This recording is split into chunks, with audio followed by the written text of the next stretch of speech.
In 1996, Bausch& Lomb sold Bushnell, not with a press conference, not with a farewell ceremony in Overland Park, Kansas, not with any acknowledgement that the company changing hands had spent nearly 5 decades putting precision American optics into the hands of hunters, soldiers, birdwatchers, and fathers standing in Little League bleachers on Saturday mornings across the country.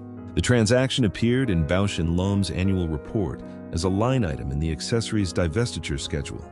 A company David P. Bushnell had built from nothing, from a single suitcase of Japanese binoculars and a sales territory that fit in a station wagon, was categorized as a non-core asset and sold accordingly. The price was not disclosed. A decade before that transaction, the name Bushnell on a pair of binoculars meant something specific to the American who bought them. It meant the prisms were aligned. It meant the coatings held. It meant that if you raised those glasses to your eyes on a November ridgeline in Pennsylvania and turned the center wheel, the world at 400 yards would come in clean and sharp and true. The name was not marketing. It was a mechanical promise. The real story of Bushnell is not the story of a corporate sale.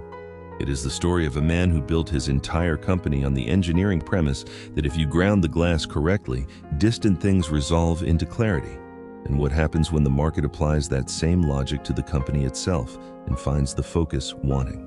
America built the optics that every hunter, soldier, and birdwatcher trusted. America made the glass it looked through. America lost both in a single generation of ownership transfers that left the name intact and hollowed everything behind it. We tell the stories of how that happened, one American brand at a time. Subscribe if you want to keep hearing them. This one begins in Pasadena, California, in 1948 with one man in a suitcase. David P. Bushnell was not an optical engineer. He was a salesman. He understood margins, distribution channels, and the particular psychology of the American sporting goods buyer. The man who wanted quality glass at a price that did not require a conversation with his wife about the household budget. In 1948, that man had no good options, and David Bushnell understood that a market without good options was not a problem. It was an opportunity. The American binoculars market in 1948 was divided cleanly into 2 categories with nothing in between. At the top sat Bausch & Lomb of Rochester, New York, the institutional standard, the glass that the U.S. Army had issued to officers in 2 world wars, priced at $89.50 for their Zephyr 7x35 model, the equivalent of roughly $1 in today's money.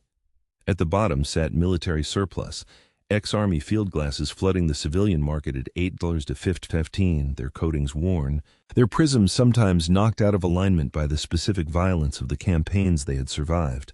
For the American hunter, the birdwatcher, the baseball father, the amateur astronomer, the man who wanted something better than surplus but could not justify Bausch & Lomb prices on a machinist's salary, there was nothing. Bushnell had seen what was available in occupied Japan. Returning American servicemen had been bringing Japanese optics home since 1945, binoculars pulled from captured equipment or purchased at PX prices in Tokyo and Yokohama. The glass was good.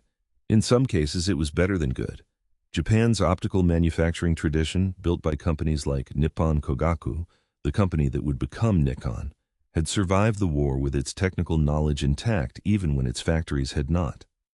By 1947, Japanese optical manufacturers were rebuilding under American occupation administration, and they needed export customers. Bushnell recognized the alignment, a rebuilt Japanese optical industry with excess capacity and no American distribution, and an American consumer market with unmet demand and no mid-range supplier. In 1948, he flew to Japan with a business plan and returned to Pasadena with a supply agreement and a sample case of 7x50 binoculars. The first Bushnell catalog, a single folded sheet listing 3 models, went to sporting goods retailers in California and the Pacific Northwest. The 7x50 listed at $29.50. In 1948 dollars, that was approximately $370 today, meaningful money for a working American family, but less than 1/3 the price of the cheapest Bausch & Lomb model that offered comparable optical performance. The phone began to ring. The distribution breakthrough came not from independent sporting goods stores, but from Sears Roebuck. By the early 1950s, Bushnell binoculars appeared in the Sears catalog under the sporting optics section, the same catalog that reached 30 million American households, the same catalog that had made brands out of nothing before and would do so again. A favorable placement in the Sears fall hunting catalog was worth more to a young optics company than any trade show appearance or magazine advertisement. Bushnell understood this. He priced accordingly and delivered consistently, and Sears kept reordering. By 1954, Bushnell had moved beyond pure importation. A small assembly and quality control operation opened in Pasadena. American technicians inspecting incoming Japanese optical assemblies, aligning prisms, checking coatings against specification, applying the Bushnell nameplate only to units that passed.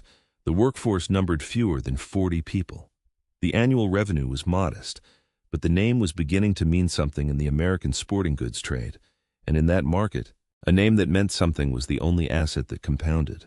By 1960, Bushnell employed over 200 people. The assembly operation had expanded. The product line had grown from 3 binocular models to 14, spanning price points from $24 by $95 to $89.95, a range that covered the American hunter, the American birdwatcher, and the American father who wanted to see his son's face when he crossed home plate from the upper deck of a stadium 300 feet away. The suitcase had become a company. The company was about to become an institution.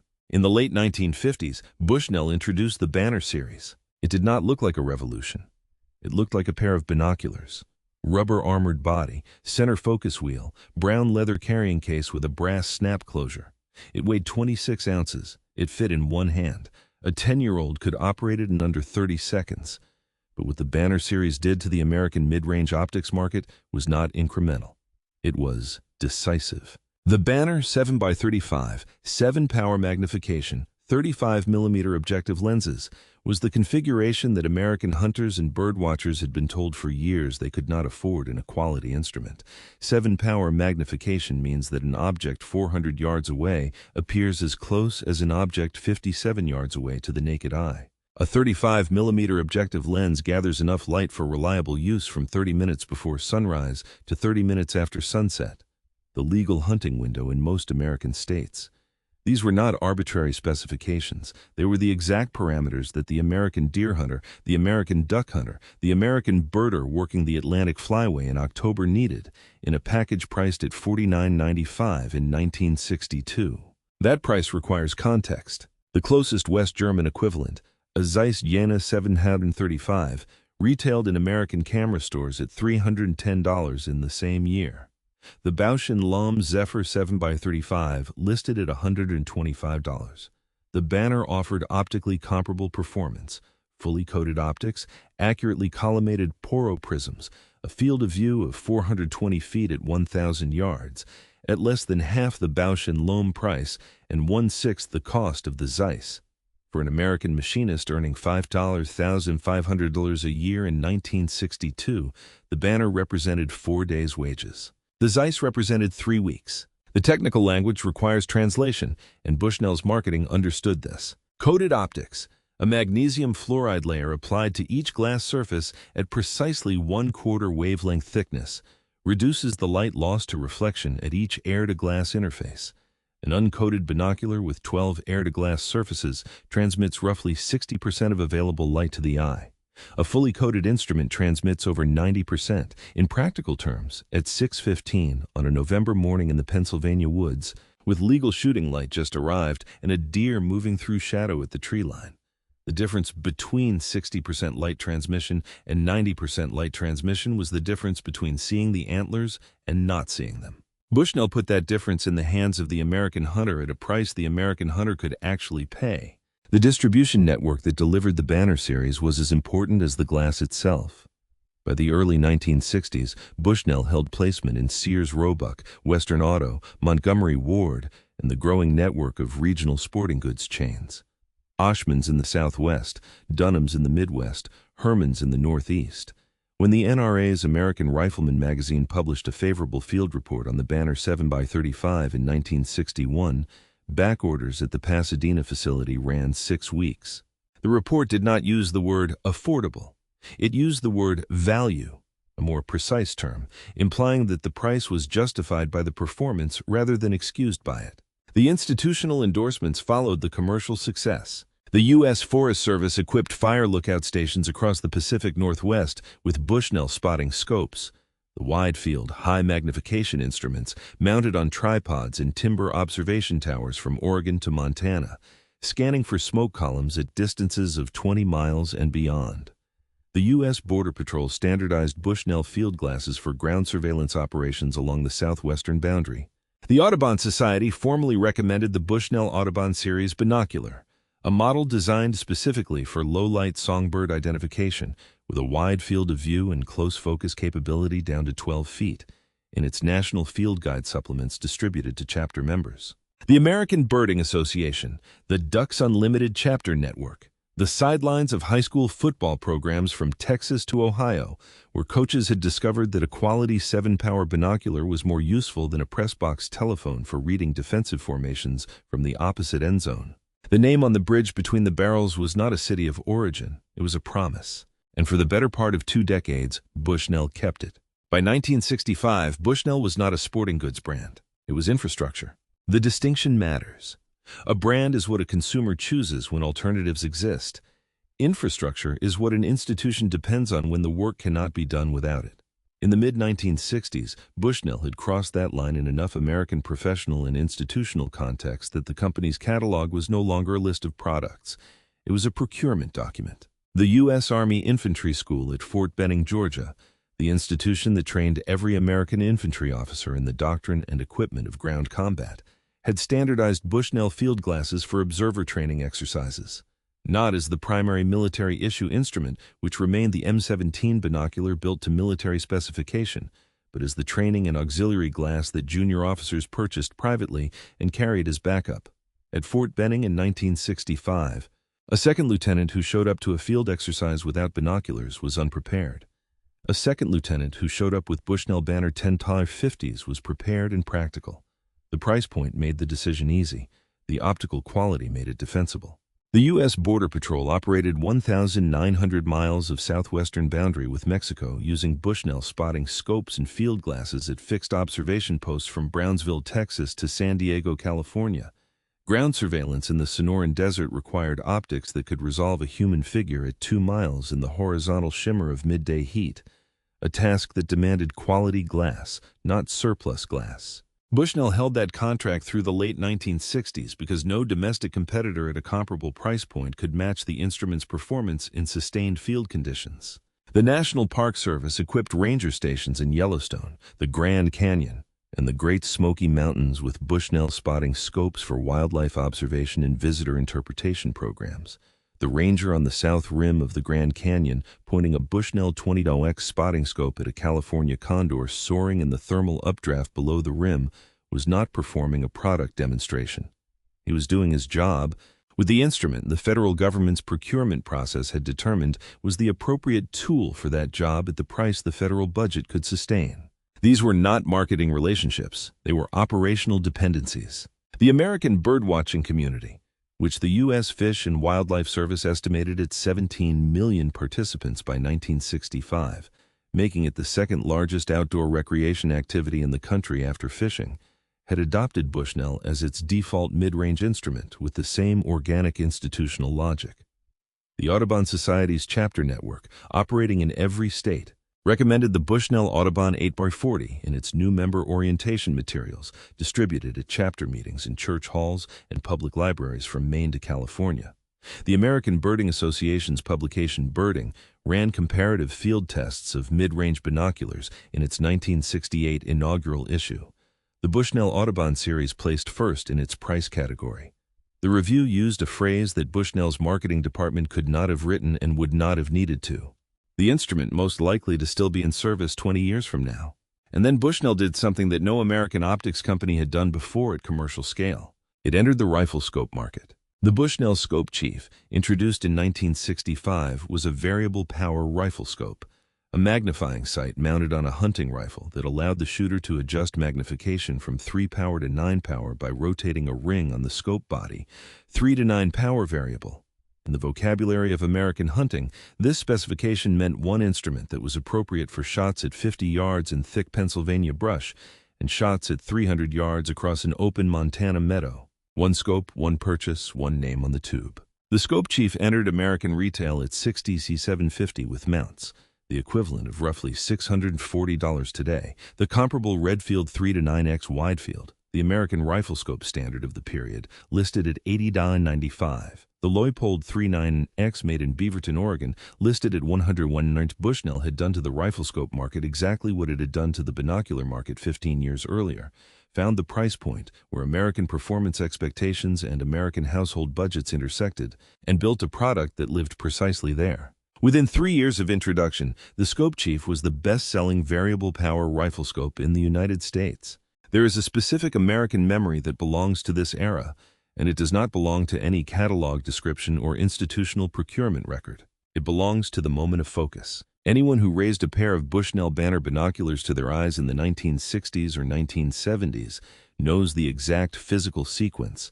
The rubber eye cup settling against the orbital bone, the slight resistance of the center focus wheel under the right index finger, the world going from soft and unresolved to sharp and present in less than a full rotation of that wheel.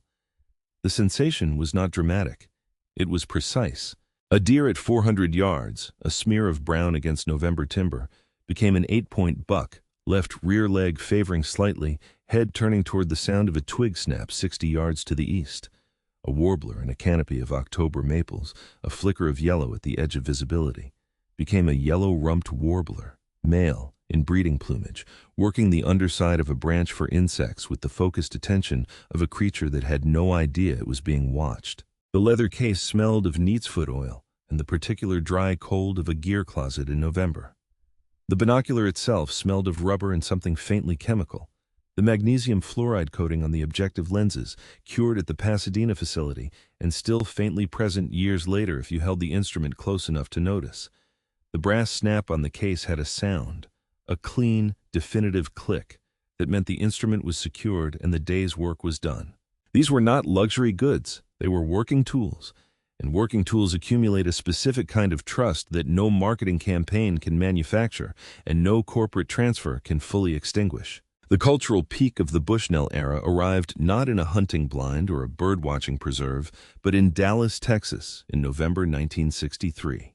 In the weeks following the assassination of President Kennedy, investigators from the Warren Commission and the Dallas Police Department conducted exhaustive site surveys of Dealey Plaza, measuring angles, establishing sight lines, reconstructing the geometry of what had happened in 6.5 seconds on Elm Street. The optical instruments used in those surveys to establish distances and angular relationships across the plaza included Bushnell spotting scopes, the same instruments that the U.S. Border Patrol used along the Rio Grande and the Forest Service used in fire towers above the tree line in Oregon. The glass that helped reconstruct the geometry of that November afternoon in Dallas was ground and assembled in Pasadena, California. It is a footnote in the Warren Commission's equipment records. It is not a footnote in the history of American optical manufacturing. By 1968, Bushnell's annual revenue had reached $50 million. The Overland Park, Kansas facility. The company had relocated its headquarters from Pasadena to Kansas City's western suburb to be closer to the center of the American hunting and sporting goods market, employed 1,200 Americans. The authorized dealer network covered 8,000 retail locations in all 50 states. The product line had expanded to include spotting scopes, rifle scopes, telescopes for amateur astronomy, rangefinders for golf, and a marine binocular line for coastal and offshore use treated with nitrogen purging to prevent internal fogging in salt air. David P. Bushnell had taken a suitcase and built a company that the United States government trusted, that the American hunter depended on, and that the American birdwatcher saved for. He had also, by 1968, begun conversations with Bushnell, and that conversation would change everything. The first warning arrived not as a crisis but as a catalog. In 1967, Nikon, the Japanese optical manufacturer whose cameras had already displaced American and German brands from the professional photography market, introduced its 7x50 tropical binocular to American retail distribution. The instrument was waterproof, nitrogen purged against internal fogging, and built to a mechanical standard that American optical engineers recognized immediately as superior to anything in the Bushnell line at a comparable price. It retailed at $89.95. The Bushnell Banner 7x50 listed at $64.95. For $25 additional, the American consumer could purchase an instrument that the U.S. Navy would eventually adopt as a shipboard standard. Bushnell's internal response was not to upgrade the Banner's optical specifications. It was to expand the product line. More models, more price points, more catalog pages. The logic was defensible in a spreadsheet. Broader coverage meant more retail shelf space, more dealer relationships, more revenue per square foot of showroom. The logic was fatal in the field. More catalog pages did not make the glass better. And the American consumer who had spent an afternoon comparing the Nikon 7x50 against the Bushnell Banner 7x50 in a sporting goods store in Denver or Atlanta or Portland knew the difference before he reached the cash register. This was the pattern that would define Bushnell's decline. Not a single catastrophic decision, but a sequence of defensible choices that collectively moved the company away from the optical standard it had built its reputation on, toward the commercial logic of volume and margin management that could not survive contact with a competitor willing to invest in the glass itself. In 1971, Bausch & Lomb completed its acquisition of Bushnell. The rationale was synergy, a word that in the corporate vocabulary of 1971 meant roughly what it means today, which is that two organizations believed their combination would produce capabilities neither possessed independently. Bausch & Lomb brought optical manufacturing expertise, federal contract relationships, and the institutional credibility of a Rochester company that had been supplying American military and medical optics since 1853. Bushnell brought distribution, 8,000 retail relationships, a recognized consumer brand, and a product line that covered the American sporting market from entry-level to premium. What the acquisition did not bring was a commitment to American manufacturing. Within 4 years of the Bausch & Lomb purchase, the Pasadena assembly operation, the facility where American technicians had inspected incoming Japanese optical assemblies, aligned prisms by hand, and applied the Bushnell nameplate only to units that met specification, was consolidated into the broader Bausch & Lomb supply chain. The quality control process that had defined the Bushnell name in its founding decade was not eliminated overnight. It was diluted gradually, procurement decision by procurement decision, as Bausch & Lomb's corporate cost structure applied pressure to every line item in the Bushnell operation that could not be justified against a Japanese or Taiwanese alternative source at lower unit cost. The American technicians who had built Bushnell's reputation for optical consistency did not lose their jobs in a single plant closure announcement. They lost them across a decade of attrition. Retirements not replaced, positions reclassified, skills that had taken years to develop rendered unnecessary by offshore suppliers who delivered to specification without requiring American labor costs. The name remained. The standard it had represented began, quietly and without announcement, to shift. The competitor that delivered the decisive blow was not Japanese, it was German. In 1978, Steiner Optik of Bayreuth, West Germany, introduced the military marine 7x50 binocular to American retail distribution at 189. The instrument was waterproof to 30 feet. It was nitrogen purged against internal fogging in conditions ranging from the humidity of a Louisiana marsh to the dry cold of a Wyoming elk camp at 11,000 feet. Its individual eyepiece focus system, each barrel focused independently rather than through a shared center wheel, was designed specifically for military and marine users who needed to set focus once and leave it, freeing both hands for navigation or weapons handling. The U.S. Navy evaluated it and adopted it for shipboard use. The U.S. Army Special Forces purchased it through non-standard acquisition channels for field operations where the standard issue M17 was too large and too heavy. The American hunting and law enforcement markets followed. Bushnell had no answer at $189. The Banner series could not match the Steiner's waterproofing, its mechanical durability, or its optical performance in the low-light maritime and field conditions where the military marine had been designed to operate. The Scope Chief rifle scope line was holding its retail position against Leupold and Redfield.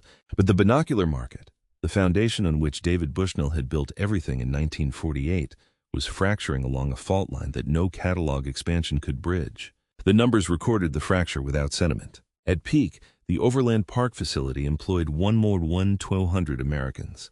By 1985, manufacturing and assembly employment had fallen below 200.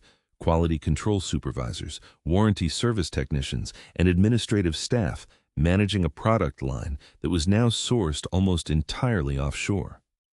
By 1990, American manufacturing at Bushnell had effectively ceased. The Overland Park address remained. The engineering team that had developed the Scope Chief and the Banner series had dispersed. Retirements, Relocations, careers redirected into industries that still required American optical expertise, which by 1990 meant medical devices and defense contractors rather than sporting goods. In 1996, Bausch & Lomb sold Bushnell to Worldwide Sports and Recreation, then the Cascade. The authorized repair center network, 47 locations at peak, contracted to 12, then to 3. The lifetime mechanical warranty became a limited warranty. The limited warranty became a 1-year warranty. The 1-year warranty became a warranty card with a P.O. box in a state that was not Kansas. The sporting goods store buyer who could explain exit pupil diameter to a first-time deer hunter retired and was not replaced by anyone with equivalent knowledge. The independent camera and sporting goods stores that had built their reputations partly on Bushnell's reputation closed, killed first by the big-box sporting goods chains, then by the internet, then by the smartphone that made the casual consumer's optical needs irrelevant. Worldwide Sports sold Bushnell to Alliant Tech Systems, ATK, in 2013. ATK sold the brand to Vista Outdoor in 2015. Vista Outdoor sells Bushnell binoculars today. They are manufactured in China. The center focus wheel turns smoothly. The rubber armoring fits the hand. The name is embossed on the bridge in the same position David Bushnell placed it in 1948. David P. Bushnell died in 1994. He did not live to see the third sale. He did not live to read the fine print on the box. The glass is clear. The company is not. The cameras are gone. The factories are gone. The technicians who aligned the prisms by hand are retired or dead. But the binoculars remain.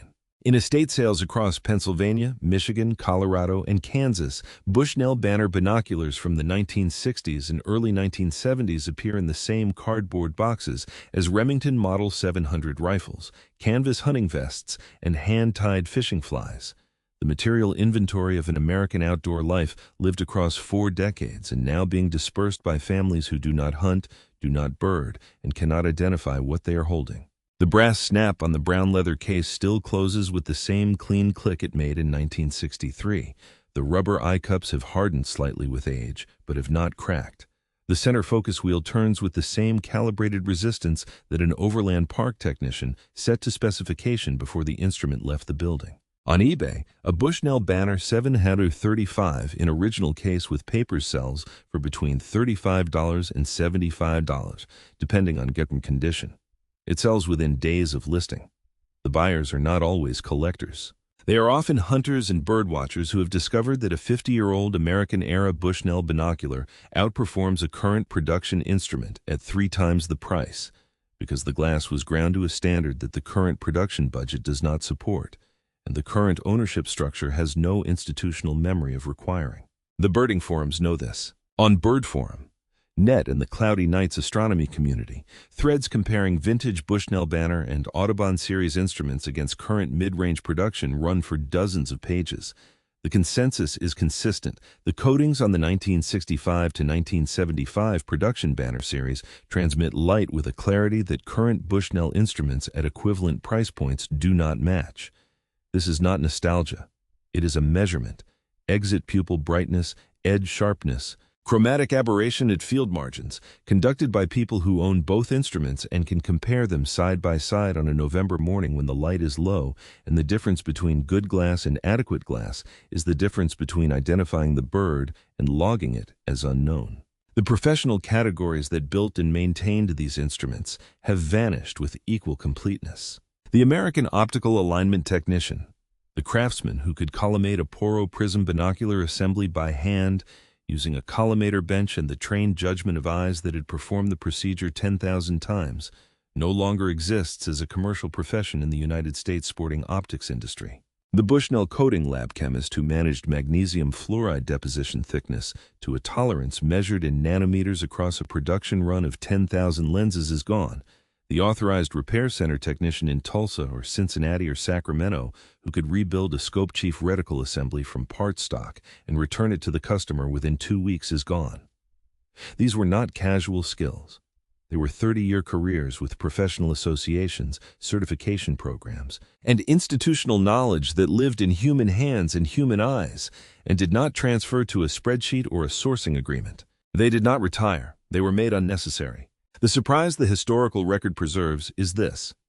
The optical formula that David Bushnell used in 1948 to undercut Bausch and Lomb, the 7-Hauser 50-poro prism binocular configuration he imported from post-war Japan and sold to American hunters and birdwatchers at a price the market could bear, is today manufactured by Fujinon, a subsidiary of Fujifilm, and supplied to the United States Navy as the standard shipboard optical instrument.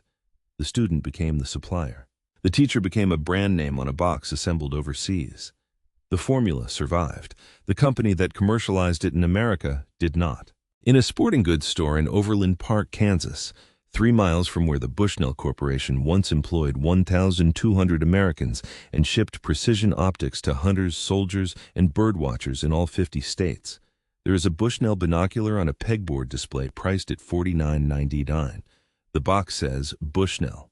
The fine print says, assembled in China, the optics are adequate, the name is intact. Somewhere in a gear closet in Pennsylvania, a banner 7x35 in a brown leather case is waiting for November. The glass in it was ground in California, assembled in Kansas, and carried into the field by a man who has been dead for 20 years. It will still focus. It will still resolve the ridgeline. It will still bring the distant world in close and clear and true. That is what the name once guaranteed. That is what remains of the guarantee now, not in the store, not on the pegboard, not in the fine print. In the closet, in the case, in the glass itself. We tell these stories every week. The American companies that built something essential, and what happened when the market decided essential was not enough. If this one stayed with you, subscribe. The next story is already waiting.